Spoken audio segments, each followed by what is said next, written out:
Ahora vamos a hablar de gasometría. Miren, quiero hacer una diferencia, ¿ya? Ustedes,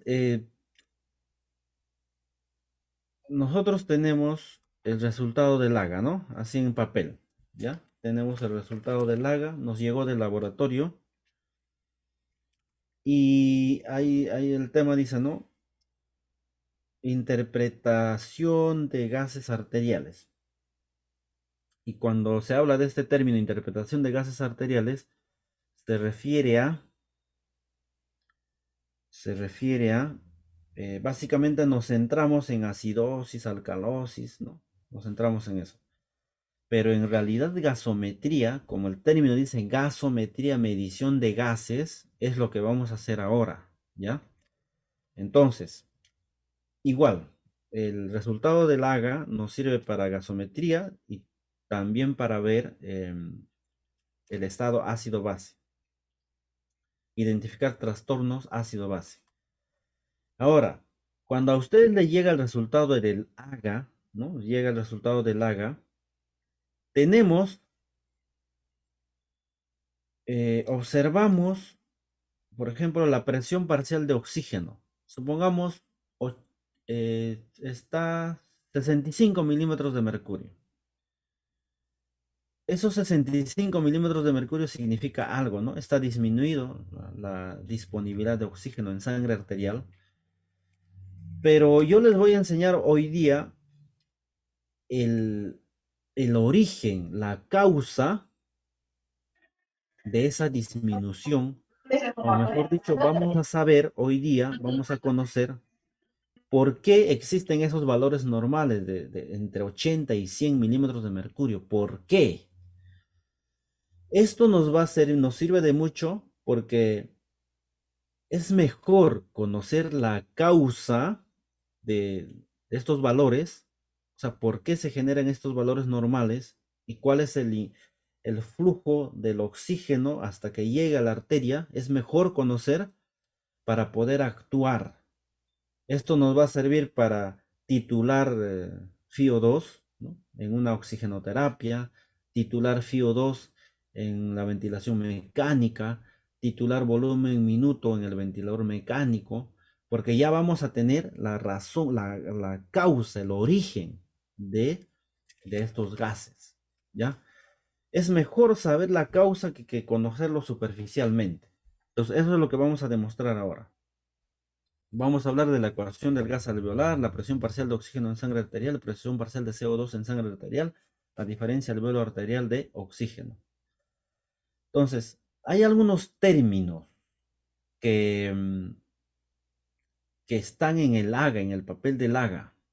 Por ejemplo, este de acá. Cuando dice PaO2, ¿qué significa? Presión parcial de oxígeno en sangre. Ese es el nombre correcto, por si acaso. Presión parcial de oxígeno en sangre arterial. Presión parcial de oxígeno en sangre venosa. Presión parcial de oxígeno en sangre venosa, PbO2. Y esto de acá es, también este término van a encontrar en el AGA, presión alveolar, o sea, presión parcial de oxígeno en los alveolos. Cuando es mayúscula, la A mayúscula y la A minúscula, arterial.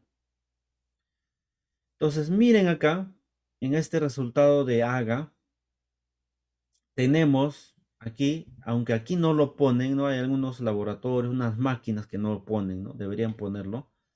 Presión parcial de CO2, ¿no?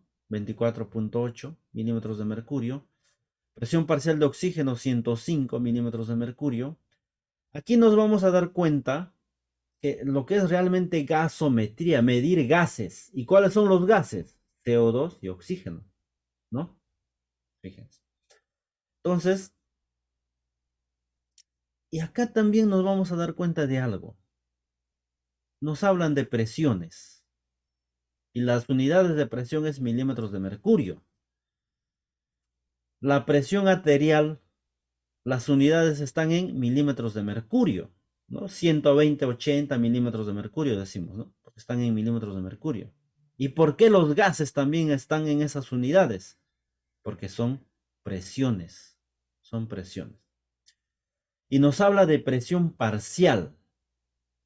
Entonces, para entender esto, vamos a hablar de presión parcial. ¿Qué es una presión parcial? Tenemos un balón A, que aquí cada punto amarillo es una, es uno, es una, es la unidad, un milímetro de mercurio. En este caso hay 4. Tenemos un balón A que tiene 4 milímetros de mercurio de un gas A, cualquiera, oxígeno, CO2. Tenemos un gas B, cada punto significa un milímetro de mercurio, en este caso hay 3 milímetros de mercurio, o sea, la suma total de la presión parcial en este balón es 3 milímetros de mercurio. Si yo junto estos dos balones, o mejor dicho, estos dos gases en un solo balón, vamos a tener que la suma es 7. Entonces, la ley de Dalton, ¿qué nos dice? La ley de Dalton nos dice que un gas mantiene su presión parcial independientemente de otros gases. O sea, si aquí es el gas A estaba solo en un balón, unido al gas B en otro balón, va a mantener su presión parcial. Y eso es lo que sucede con la sangre. En la sangre, imagínense en la sangre, está el oxígeno con su presión parcial. Está el CO2 y tiene su presión independientemente del oxígeno. Y también hay nitrógeno, por si acaso, que tiene su presión parcial, que no se mide, que no lo miden normalmente, tal vez en el laboratorio, para un experimento pueden medirlo. Entonces, eso es lo que significa presión parcial. O sea, cada gas ejerce una presión independientemente del total, de los otros gases. Entonces ya estamos dándonos cuenta que el CO2 es un gas, el oxígeno es un gas, pero están en la sangre. Pregunta, ¿cómo ingresa el oxígeno desde el medio ambiente y se ubica en la sangre arterial? Eso tienen que preguntarse. Entonces vamos a responder, ¿ya? Miren, para responder esa pregunta vamos a hablar un poquito de la presión atmosférica, porque si no hablamos de presión atmosférica, pues estamos eh,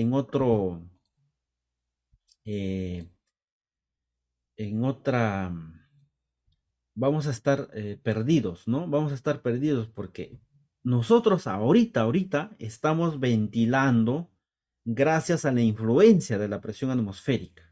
¿Ya? ¿Y qué es la presión atmosférica? La presión atmosférica es la cantidad de aire que pesa sobre nosotros, que nos presiona, en otras palabras, en palabras simples. Entonces, miren, aquí está una persona a nivel del mar y sobre esta persona hay una columna de aire. Hay una columna de aire. Entonces, más o menos hasta la estratosfera, ¿no? La atmósfera tiene varias capas. La estratosfera tiene 50 kilómetros de altura, ¿no? Pesan sobre nosotros, 50 kilómetros. Entonces, esos 50 kilómetros de aire que pesan sobre nosotros es la presión atmosférica, ¿ya? Imagínense, ahorita estamos con 50 kilómetros de aire sobre nosotros. ¿Pesa? Sí pesa. ¿Cuál es ¿Cuáles son los componentes de de los gases a nivel ambiental? Nitrógeno un 78%, oxígeno un 21% y otros un 1%. Entonces aquí nace este término de FiO2, ¿no? ¿Qué es FiO2? Fracción inspirada de oxígeno, que es la cantidad de oxígeno disponible o es la cantidad de oxígeno que estamos inspirando, ¿no? Y que tiene relación con la cantidad de gases que hay en el ambiente, porque eso es lo que estamos inspirando. Y esa columna de aire que pesa sobre nosotros se ha medido inicialmente por Torricelli, lo midió con una columnita de mercurio, y esa columnita de mercurio más o menos dio en 760 milímetros. Por eso es que hasta ahora se denomina la presión atmosférica. Sus unidades son en milímetros de mercurio. Hay otras unidades, pero vamos a trabajar con esta, ¿ya? Entonces, ¿La presión atmosférica tiene influencia sobre la ventilación? Sí, tiene influencia y ahorita lo voy a demostrar. Imagínense que esta persona que está a nivel del mar viaja a una altura, ¿no? Y acá apareció, no sé si ve el muñequito, aquí, a una altura de Huaraz. Viajó a Huaraz. ¿No? Aumentó la altitud, pero fíjense que a mayor altura, menos columna de aire pesa sobre esta persona. Por lo tanto, la presión atmosférica es menor. Y si esa misma persona viaja de nuevo, ¿no? Viaja a Puno, y en Puno la presión atmosférica es de 471, ¿por qué? Porque la columna de aire que pesa sobre la persona es menor, ¿no? 471. Entonces, aquí vamos a concluir que a mayor altura que se encuentre la persona, a mayor altitud, es menor la presión atmosférica. Y acá hay una pregunta. ¿El FiO2 será menor en Puno o en Huaraz que en Lima o en una ciudad a nivel del mar? El FiO2 es igual. Ojo, no confundan esto, porque a veces decimos, cuando vamos a la altura, por ejemplo, una persona que toda su vida ha vivido en Lima, a nivel del mar, viajó a Puno y me falta oxígeno. Me falta oxígeno, pero no es que le falta oxígeno, porque la disponibilidad de oxígeno sí es la misma, lo que le falta es presión. Porque acuérdense que a nivel del mar la presión atmosférica es 760 milímetros de mercurio y en Puno es 471. ¿Tiene influencia sobre la ventilación? Sí, sí tiene influencia. Tanto es así que no sé si han escuchado, ¿no? Los médicos dicen que un paciente que tiene patología pulmonar o cardiovascular tiene que vivir en una zona de menor altura, una zona cálida le llaman, de menor altura. ¿Para qué? Fíjense aquí la columna de aire que va a ayudar a la ventilación. O sea, esa columna de aire les va a ayudar a la ventilación, ¿no? Porque aquí estamos ventilando a nivel de Puno con esta pequeña columnita, que es presión, 471. Entonces, esta persona que ha vivido toda su vida en Lima, viaja a Puno por primera vez, va a tener dificultad respiratoria, porque ya no va a tener el apoyo de esta columna de aire para su ventilación, sino la columna es menor.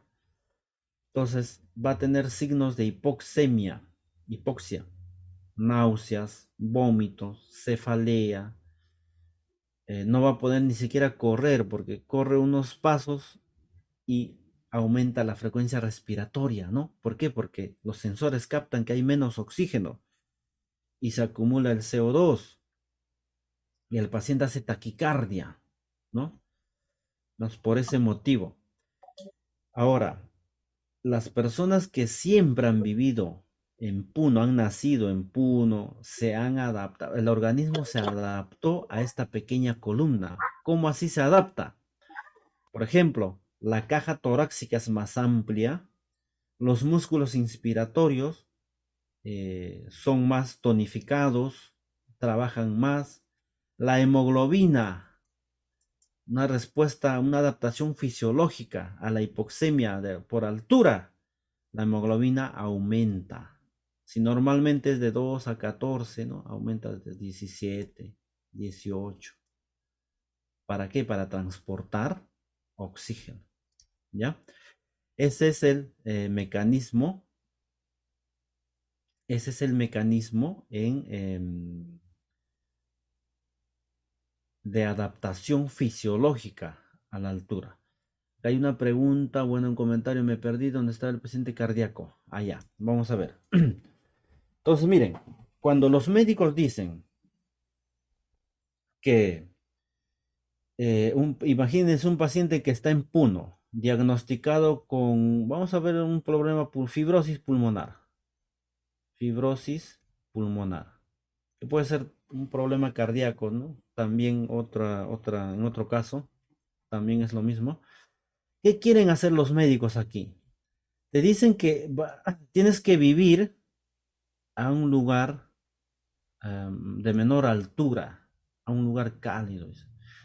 Pero no por la calidez, sino por la presión atmosférica. Porque si este paciente en estos años aquí ya tiene dificultad respiratoria porque la fibrosis pulmonar ya se ha incrementado y este paciente se cansa mucho al caminar, este paciente tiene taquicardias, entonces lo mejor es que vaya a vivir a un lugar de menor altura. ¿Por qué?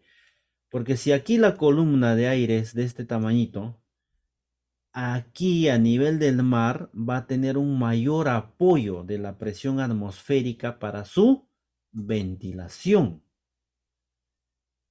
Entonces, si aquí está, por ejemplo, con una canulita binasal a un 24%, tal vez aquí ya no va a estar con cánula binasal, porque la presión atmosférica le va a ayudar a ventilar, ¿ya? Le va a ayudar a ventilar.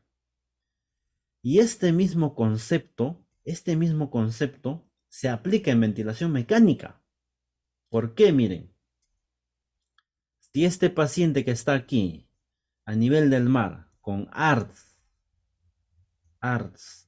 síndrome de distrés respiratorio agudo con ventilación mecánica, la presión a nivel del mar es 760. Pero como tiene dañado el pulmón, esta presión no es suficiente para que el oxígeno ingrese a la sangre. Se necesita colocar un ventilador mecánico. Entonces el ventilador mecánico te va a dar una presión mayor a 760. Por eso es que el ventilador mecánico te da presiones supraatmosféricas. Te dará, pues, de acuerdo a la presión inspiratoria, 770, 780, etc. Te da mayor presión. Es el mismo concepto. Estamos trabajando con presiones. Si no, pregúntenle a los jugadores de Brasil cuando fueron a jugar a, a Bolivia, ¿no? A Bolivia. Este es después de un partido en Bolivia, que tuvieron que colocarle balones de oxígeno, precisamente porque la presión atmosférica es menor, ¿no?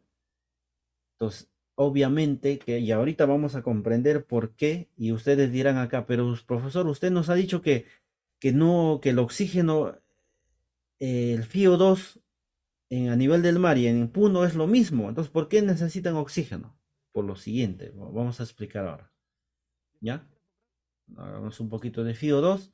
¿Qué es el FiO2? Es la fracción inspirada de oxígeno. O sea, del total, del total de que es del 100%, 21% es oxígeno. Si yo lo coloco a este paciente una máscara Venturi, lo coloco a un FiO2 de 50%, va a aumentar la disponibilidad de oxígeno y disminuye la del nitrógeno. Y aquí vamos a tener ya un nuevo término. Vamos a hablar de PiO2. Ya, a ver si me confirman si si están viendo lo que estoy escribiendo, ¿ya? PiO2, ¿ya? Este es el PiO2. Listo. El PiO2, nosotros normalmente normalmente trabajamos con FiO2, ¿no? FiO2, a ver, licenciada, ¿cuánto? Aumentale el FiO2, ¿no? Aumentamos el flujo ¿no? Del flujómetro en nuestra canulita binasal. Pero aquí, si es que vamos a hablar también de ventilación mecánica, tenemos que hablar de PiO2, presión inspiratoria. Y para hablar de presión inspiratoria, acuérdense por favor, presión inspiratoria. Si hablamos de presión inspiratoria, ya estamos hablando, acá vamos a hablar de oxígeno, presión inspiratoria de oxígeno. Estamos hablando de este nuevo término que se llama presión. O sea, FiO2 es la cantidad nomás, cantidad, porcentajes. De un 100%, el 21% es oxígeno. Pero cuando hablamos de presión inspiratoria de oxígeno, tenemos que intervenir acá la presión atmosférica. ¿Y la presión atmosférica tiene que ver con la ventilación? Por supuesto que sí. Por supuesto que sí. Entonces, a nivel del mar, FiO2 ambiental, 0.21%, ¿no? O 21%, 0.21 por 760, que es la presión atmosférica, 160. Entonces, la presión inspiratoria de oxígeno a nivel ambiental es 160 milímetros de mercurio. Esto tenemos que tenerlo en cuenta. Si trabajamos en UCI, en emergencia, o estamos trabajando con oxígeno, ventilador mecánico, sí o sí. Y si vamos a leer un AGA, tenemos que saber esto. Porque es la disponibilidad de oxígeno, o sea, la presión parcial de oxígeno en el ambiente. Ya estamos hablando de presiones. Entonces, el oxígeno ingresa a la vía aérea y aquí nos encontramos con un nuevo gas, que es el vapor del agua. El vapor del agua. Y el vapor del agua también ejerce presión parcial. O sea, hemos dicho, ¿no? Presión parcial, ¿te acuerdas? La presión parcial es la presión que ejerce un gas independientemente de otros. El oxígeno ejerce presión parcial. El CO2 ejerce presión parcial. El agua ejerce presión parcial. El vapor de agua. A una temperatura de 37 grados centígrados generamos vapor de agua. Si no me creen, colóquense un espejo cerca a la boca, entonces van a sentir que hay agua, ¿no? Entonces, aquí tenemos que restar esa presión parcial del vapor del agua, que es 47. De los 760, restamos 47, nos quedamos 713. Multiplicamos la disponibilidad de oxígeno, que FiO2 0.21 por 713 es 150 milímetros de mercurio. Afuera, ¿cuánto era? 160 milímetros de mercurio.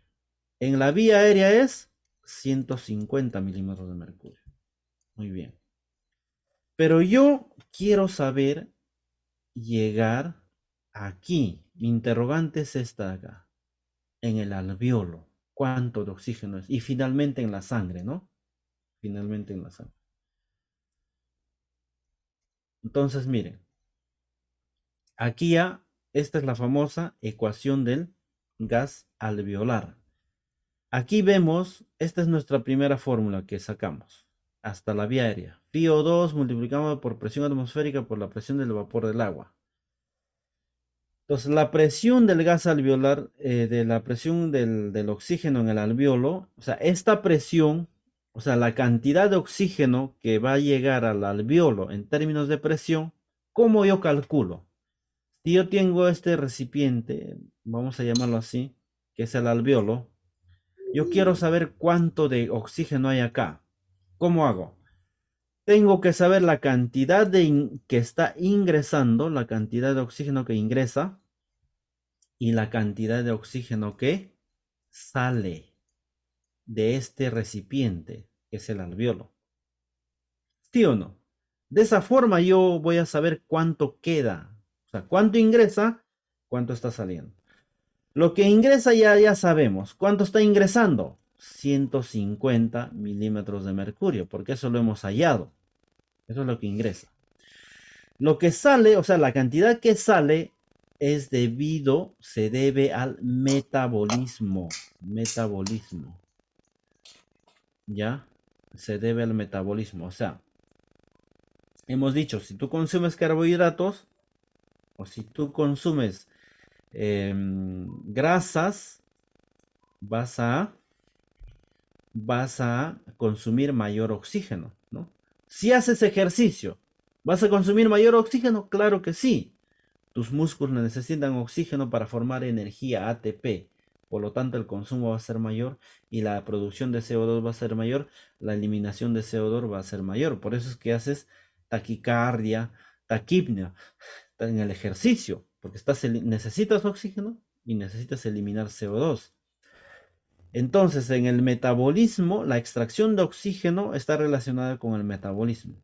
Y el valor promedio es este cociente que es 0.8. Es igual a 0.8.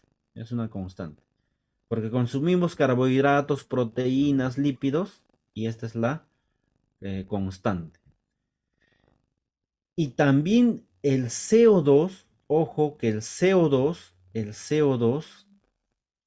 tiene relación, ¿no? Con el consumo de oxígeno. Porque si yo hago ejercicio, voy a necesitar más oxígeno. Y si necesito más oxígeno, voy a eliminar mayor cantidad de CO2. Por eso es que aquí se tiene que relacionar CO2 con consumo de oxígeno, ¿ya? La presión alveolar de oxígeno más o menos es 40, de CO2, perdón, 40 milímetros de mercurio. ¿Por qué 40 milímetros de mercurio? Porque ese es el CO2 que está retornando. 40 milímetros de mercurio que está retornando producto del metabolismo. Y si en la arteria es 40, en el alveolo también es 40. ¿Por qué es igual? Porque el CO2 es 20 veces más difusible que el oxígeno. O sea, el CO2 atraviesa mejor esta barrera alveolo capilar. Entonces, miren, 40 entre 0.8 me va a salir 50 aquí. 40 milímetros entre 0.8 me sale 50. Y estos 150 que ya ingresó, que está ingresando, ¿no? Esto es lo que ingresa menos lo que sale, 150 menos 50, 100. O sea, la presión alveolar de oxígeno es 100 milímetros de mercurio a nivel alveolar. Pero yo quiero ir más allá, a mí me interesa la presión en la arteria, ¿sí o no? Eso es lo que me interesa al fin y al cabo, ¿no? Y la diferencia. Entonces, esto vamos a...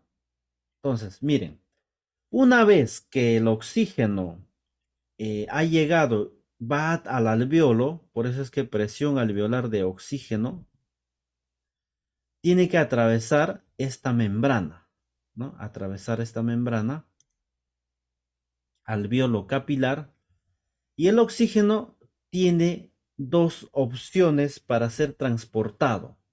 El oxígeno se transporta disuelto en el plasma o unido a la hemoglobina. Si se transporta disuelto en el plasma, esta constituye la presión parcial de oxígeno. Esto es lo que medimos en el AGA. Y unido a la hemoglobina, el porcentaje de saturación. O sea, de esta forma medimos la cantidad de oxígeno que hay en la sangre arterial, o estas son las dos formas como se transporta el oxígeno. No hay otra forma. No hay otra forma. ¿Por qué se tiene que transportar? Para llegar a la célula. ¿Para qué necesita el oxígeno, la célula oxígeno? Para formar energía, ¿no? Entonces, el oxígeno se transporta en el plasma, pero es una cantidad mínima. Miren, 1 milímetro de mercurio de presión parcial de oxígeno transporta 0.03 mililitros de oxígeno. Y 100 mililitros de oxígeno, que es el valor normal entre, ¿no?, de 80 a 100, va a transportar 0.3. Ni siquiera 1 mililitro transporta. Entonces, tenemos por el otro lado la hemoglobina, que el valor normal es 15, ¿no? Un varón. Una hemoglobina saturada con oxígeno al 100% transporta 1.34 mililitros de oxígeno. 15 por 1.34, 20 mililitros. La pregunta es, ¿quién es el gran transportador de oxígeno? La hemoglobina. La hemoglobina transporta la mayor cantidad de oxígeno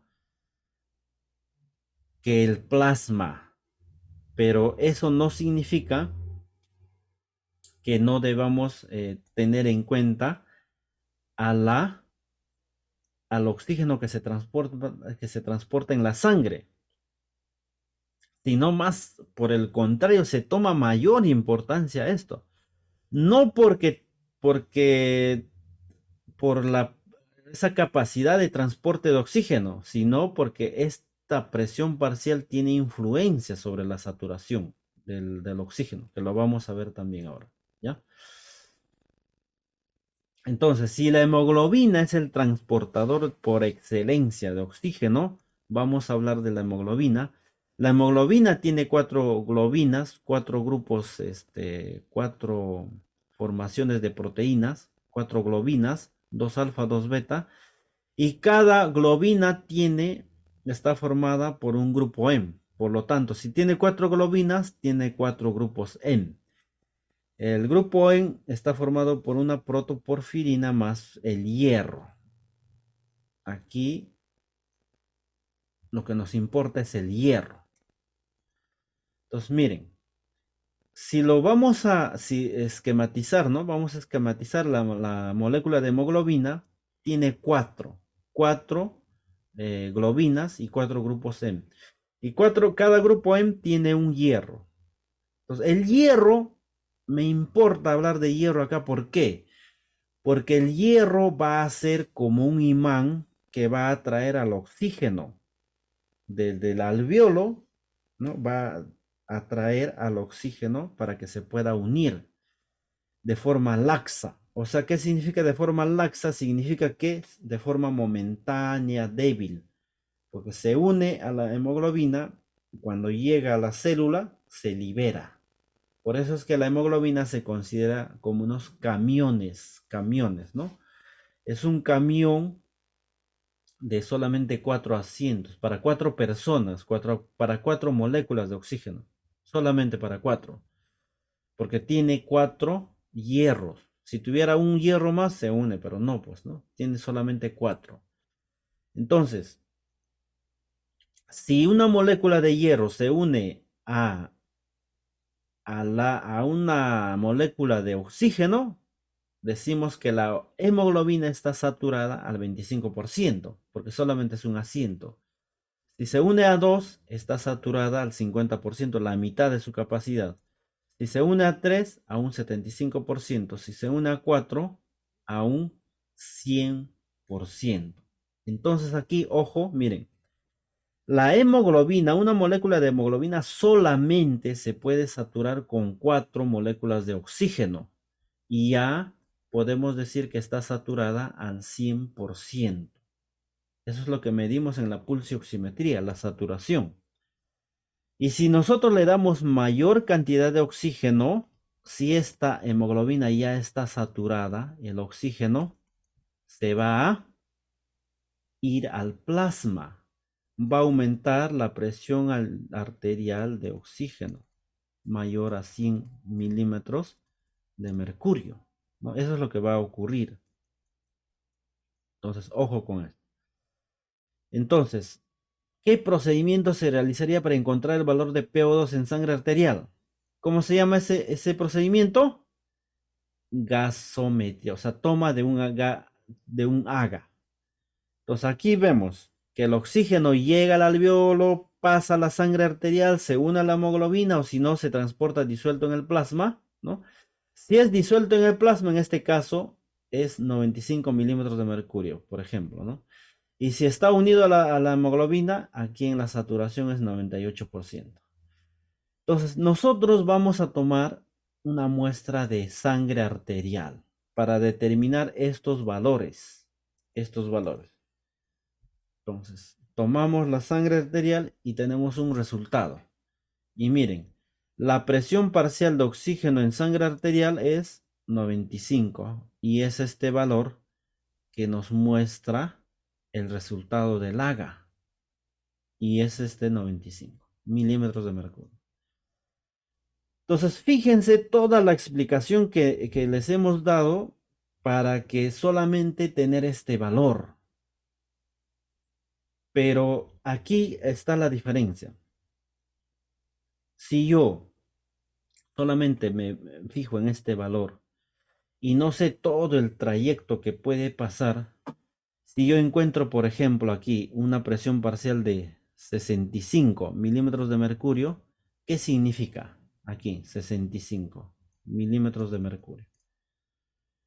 Que el oxígeno por alguna razón no ha llegado al capilar, no ha llegado por alguna razón, o mejor dicho, ha llegado en cantidades menores. porque lo normal es de 80 a 100. Si llega a 65, significa que no ha llegado. Voy a analizar por qué no ha llegado. Causas. Puede ser, por ejemplo, que hay edema agudo de pulmón. Puede ser, por ejemplo, que pueda haber una fibrosis pulmonar. Puede haber, por ejemplo, una neumonía, secreciones. ¿Por qué? Porque el oxígeno que llega acá tiene que atravesar aquí. ¿Qué más puede haber? Atelectasias, por ejemplo, hay alvéolos que han colapsado y están llenos de secreciones y no realizan intercambio gaseoso. ¿Qué más puede haber? A nivel de vía aérea puede haber broncoespasmo, que el oxígeno no llega adecuadamente y más todavía el CO2 no puede salir. Entonces, dependiendo de la gravedad de la presión parcial de oxígeno, o sea, de la cantidad, yo puedo interpretar, porque yo ya sé la vía, o puede haber disponibilidad. Por ejemplo, hay una hipoxemia por disminución, hipoxemia de altura. Un paciente que ha vivido toda su vida a nivel del mar va a un lugar donde altura va a presentar hipoxemia. Entonces, el trayecto ya lo conocemos. Acá necesitamos otros exámenes, una plaquita de rayos X, una tomografía de tórax. Si está con ventilador, vamos a valorar, por ejemplo, una mecánica ventilatoria. Tenemos que ver la compliance, la compliance, las resistencias de vía aérea. Por eso es que el AGA es complemento. O sea, si yo tengo un 65 de presión parcial de oxígeno en sangre arterial, significa que no ha llegado adecuadamente el oxígeno por alguna razón. Y esa razón tengo que identificar con el resto de exámenes, ¿no? Para eso sirve el AGA. Y esto es gasometría, ¿no? Y también nos habla aquí de saturación de la hemoglobina. ¿En dónde? En el AGA. Aquí tenemos el AGA, 98%, y la saturación está en 98%. ¿Y eso se refiere a qué? A la unión del oxígeno con la hemoglobina, ¿no? De eso se refiere. Entonces, miren, aquí hay una relación entre el oxígeno, entre la presión parcial de oxígeno y la hemoglobina. Entonces yo les decía, pero miren, si disuelto en el plasma el oxígeno se transporta en una mínima cantidad que es 0.3 mililitros y en la hemoglobina se transporta 20 mililitros, ¿por qué yo no me quedo con la hemoglobina, con la saturación de la hemoglobina y la presión parcial? Pues ya no me importaría mucho porque para el metabolismo 0.3 no es nada, es de como que de 1 a 20, ¿no? No es nada. De 0 a 20 incluso. No es nada. La importancia radica en lo siguiente, en que la relación de esta presión parcial de oxígeno con la hemoglobina forman una curva que se llama curva de disociación de la hemoglobina, que es la famosa curva de Severin-Gauss. Y esta curva tiene partes. Tiene aquí una pendiente, fíjense, pendiente, y tiene una meseta, ¿ya? Ahora vamos a ver con el ejemplo qué pasa aquí. Miren, cuando aquí, vamos a ver un ejemplito aquí. Aquí estamos. Aquí yo veo,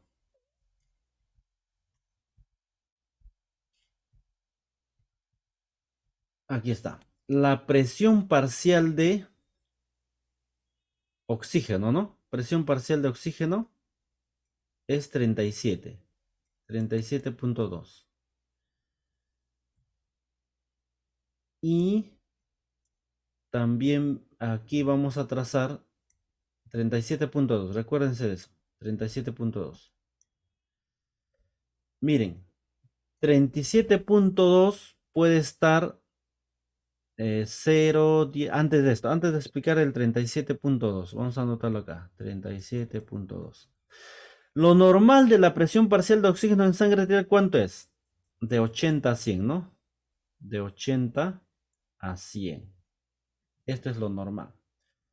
Entonces, si esto es lo normal, incluso aceptable, ya estamos hablando de hipoxemia leve, hasta 70, ¿no? 70. Hay una relación entre la presión parcial de oxígeno y la saturación de la hemoglobina. ¿Cuál es esa relación? Es la siguiente, miren. Si mi presión parcial de oxígeno en sangre arterial es 100, miren, trazo una línea recta, porque yo estoy trabajando con esta curva y esta curva lo han hecho en miles de casos, por eso que ha salido la curva. Se correlaciona con una saturación de, vamos a más o menos, esto es 90% y esto es 100%. ¿Cuánto estará? Si acá es 95%, será pues 97.8%, etcétera, ¿no? O sea, hay una relación. Si tu presión parcial de oxígeno es 100, la corresponde a una saturación de 98. Y acá vamos a ser un poquito más exactos acá. Si tu, si tu presión parcial de oxígeno en sangre arterial, ¿no? Del AGA es 70, trazamos una línea vertical y le corresponde una saturación de más o menos 93, 92, ¿no? 92%. Entonces, fíjense, aquí hay una línea, hay una parte sombreada, que es esta de acá. Miren, es esta parte sombreada, que supuestamente es la normalidad o lo aceptable. Si el rango de la presión parcial de oxígeno en sangre está dentro de este rango, el paciente se va a mantener con vida y no va a tener dificultades tanto en la ventilación. Entonces, si yo disminuyo la presión parcial de oxígeno a menos de 70, ¿qué es lo que va a ocurrir? Miren, supongamos que nos encontramos con 50. Miren, 50. Yo trazo una línea vertical y a este punto le va a corresponder la línea horizontal más o menos. Si esto es 85, 82%. O sea, eso significa que hay una relación exacta y a medida que a cada nivel de presión parcial de oxígeno le corresponde una saturación. Y una saturación de 80 por 82%, ¿estaría bien en ese paciente? No. ¿Por qué? Porque incluso aquí estaría en riesgo. Porque si es que disminuye la presión parcial de oxígeno, la disponibilidad, este paciente va a caer en una picada, en una caída libre, porque se va a encontrar en esta curva de pendiente. Es una pendiente. Si yo bajo, miren, si sigo bajando en una situación de hipoxemia a 40, a 30, ¿no? Miren la caída. Bajamos a 40. La saturación llega más o menos a 75%. Bajamos a 30. La saturación llega a 60%. Saturación, ¿no? Y si seguimos bajando, y el problema es esta pendiente. Si ustedes tienen un paciente que está en 82, 80, 75, etcétera, este paciente rápidamente va a decaer la saturación de la hemoglobina porque estás en una pendiente. Es una caída libre, ¿no? Es una caída libre. Y este paciente rápidamente puede llegar a 50, 40, 30 y hacer una parada, paro cardíaco por hipoxemia. O sea, debemos evitar las hipoxemias porque este paciente puede llegar a parada cardíaca rápidamente. Si llega a 70, 60, 50, es cuestión de minutos y llega a una parada cardíaca. ¿Por qué paro cardíaco? Por hipoxemia. Nuevamente, ¿para qué sirve el oxígeno? El oxígeno sirve, ¿no? Ingresa, llega a la célula, ingresa a la mitocondria para formar ATP energía. ¿Y el corazón para qué quiere energía? Para contraerse. Y es el músculo que más energía necesita porque está constantemente latiendo. Se contrae, se relaja, se contrae, se relaja, ¿no? Entonces, siempre hay que tener en cuenta esa relación entre la presión parcial de oxígeno y la saturación de la hemoglobina. En el caso que pusimos del AGA, 37.2, ¿no? Miren, 37.2. Yo trazo una, más o menos este punto es 37.2 y a este punto le corresponde una línea horizontal. Que más o menos, ¿cuánto sería? Ustedes fíjense, 69%, 68%, le corresponde, ¿no? ¿Cuándo vamos a ver en el AGA? A ver, vamos a ver en el AGA, ¿cuánto es? Perdón. A 37, ¿con cuánto de saturación está? Aquí está, 69.7. O sea, a esta presión parcial de oxígeno le corresponde 69.7. ¿Coincide con la línea o no? Sí, 69%. Otro caso, miren, a esta, y por cierto, esta sangre de aquí es venosa, o sea, es una sangre venosa, porque tiene la presión parcial, ¿no? 37 de oxígeno, saturando un 69, es una sangre venosa. Esto de aquí corresponde a sangre venosa, ¿ya? Listo. Segundo ejemplo, miren, aquí vamos a identificar la presión parcial de oxígeno, que es 80. ¿Y cuánto le corresponde? 80, miren. Esta es la presión parcial de oxígeno en sangre arterial. Y aquí vamos a trazar una horizontal. Que más o menos cuánto es, así viendo, 95, ¿no? 95, entre 95 y 96%. Eso le corresponde. Vamos a ver el valor aquí, 95.9. O sea, hay una relación entre la presión parcial de oxígeno y la saturación. Hay una relación. Hay una relación. Por eso es que, como les digo, la presión parcial de oxígeno no se debe tomar de lado, aunque transporte menos cantidad de oxígeno que la hemoglobina. O sea, ambos están relacionados en la famosa curva de disociación de la hemoglobina. Y ahí les voy a dejar varios ejemplitos para que ustedes puedan ver, ¿no? Y comparar. Ahora, para terminar, este es un caso real, miren, presión parcial 227. ¿Cómo se llama esto? Hiperoxemia, hiperoxemia. Si lo normal es de 80 a 100 milímetros de mercurio, de la presión parcial de oxígeno en sangre arterial, 227. ¿Qué pasa? Ese nivel es muy elevado. Y si queremos ubicar esos 227, ¿no? 227, ¿dónde lo vamos a ubicar? Miren, 100, 120, 100, 227 no nos alcanza la pizarra. Pero fíjense aquí que si tiene 100 milímetros de mercurio, 120, 140, en todos se encuentra en la parte plana de la curva. ¿Qué significa? Que si tú aumentas la cantidad de oxígeno, teniendo en cuenta esta presión parcial de oxígeno de 100, ¿no? Mayor a 100, la saturación de la hemoglobina no va a aumentar nada. Aumentará pues a 99%, 100%, o sea, aquí va a saturar 100%. Y hemos dicho que una hemoglobina saturada al 100% ya está saturada, o sea, ¿para qué le vas a dar más oxígeno?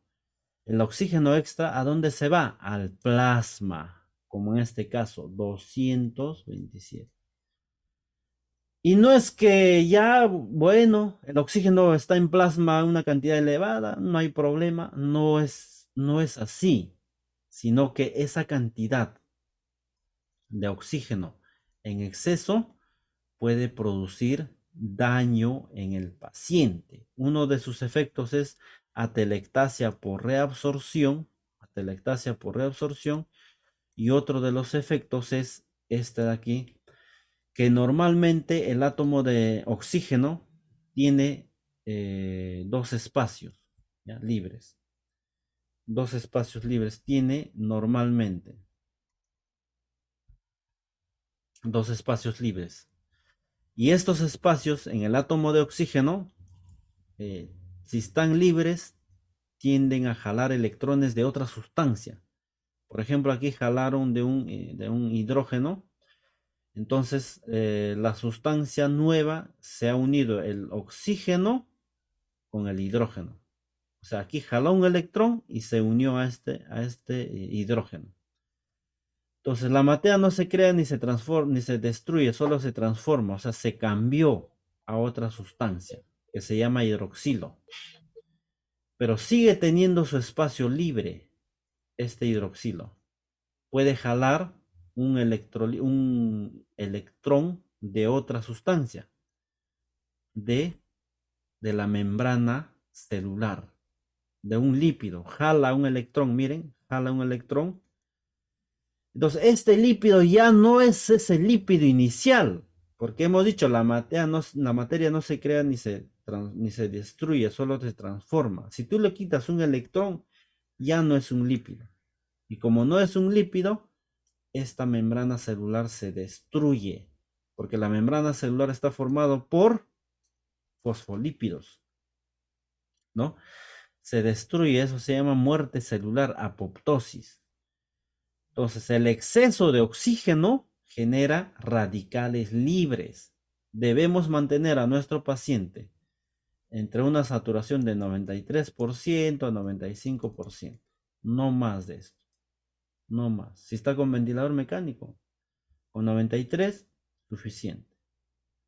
¿Ya? Para que estés contento, feliz, 95%. Pero no 99%, no 100%.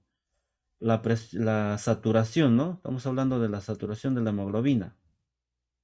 No, porque si este paciente está con presión, con ventilador mecánico, le estás dando oxígeno y le estás incrementando la presión. Y el incremento de presión ¿no? de la vía aérea puede llegar a barotrauma.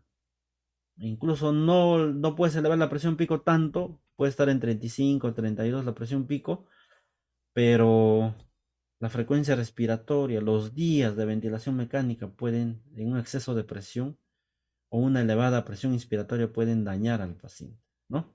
Bien, muy bien, ya con esta parte ya he terminado con mi exposición. A ver, Iván. ¿Alguna pregunta de algunos participantes? José Marco, una consulta. A ver, licenciado Gerardo, a ver una Eh, consulta. eh, es cuando si el paciente esté produciendo radicales libres, ¿qué cuadro clínico podemos apreciar en el paciente? Allá, no hay cuadro clínico. Lamentablemente no hay cuadro clínico, solamente es valorar, incluso por este tema de la generación de radicales libres, han habido experimentos, ¿no? Hay sustancias farmacológicas que se puede administrar al paciente para disminuir los radicales libres. Y no solamente por la formación por la hiperoxemia, ¿no? Del exceso de oxígeno, sino por otras otras formas de generación de radicales libres. Entonces he estado revisando si he visto algunas sustancias, pero que no están científicamente comprobadas. O sea, clínicamente no se puede ver, pero ya tenemos el concepto, ¿no? Ya tenemos el concepto de que la hiperoxemia o el exceso de oxígeno puede producir radicales libres y esto es apoptosis. Imagínense un cuadro de apoptosis en un paciente neurocrítico.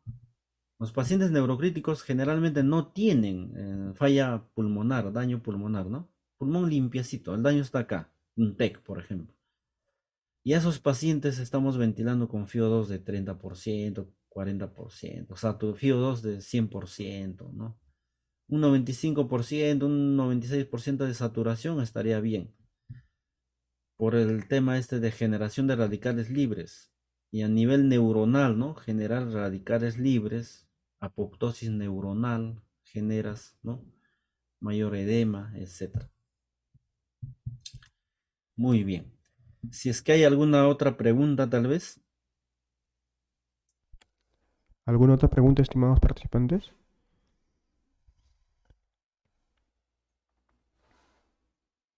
¿No? Parece que ha quedado claro, ¿no? Muy Sí, bien. Magister Marco, parece que todo ha quedado claro, ya no hay ninguna pregunta. Acá hay una pregunta, creo. A ver. Ah, no, dice. Ya, muy bien.